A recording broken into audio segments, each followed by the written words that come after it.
মানসিক ক্ষত অনেক সময় শারীরিক ক্ষতর চেয়েও অনেক বেশি ভয়ঙ্কর হয়ে থাকে।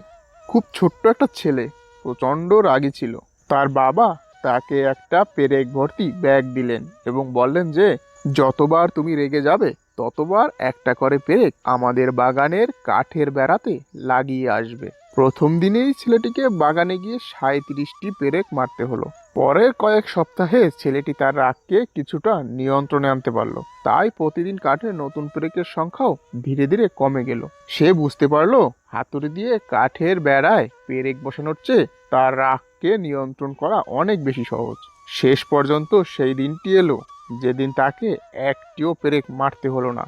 সে তার বাবাকে এই কথা জানালো। তার বাবা তাকে বলল, এখন তুমি যেসব দিনে তোমার রাগকে পুরোপুরি নিয়ন্ত্রণ করতে পারবে সেসব দিনে একটি একটি করে পেরেক খুলে ফেলো। অনেক দিন চলে গেল এবং ছেলেটি একদিন তার বাবাকে জানালো সে সব পেরেকই খুলে ফেলতে সক্ষম হয়েছে। তার বাবা এবার তাকে নিয়ে বাগানে গেল এবং কাঠের বেড়াটি দেখিয়ে বলল, তুমি খুব ভালোভাবে তোমার কাজ সম্পন্ন করেছো। এখন তুমি তোমার রাগকে নিয়ন্ত্রণ করতে পারো। কিন্তু দেখো, প্রতিটা কাঠে পেরেকের গর্তগুলো এখনো রয়ে গেছে। কাঠের বেড়াটি কখনো আগের অবস্থায় ফিরে যেতে পারবে না।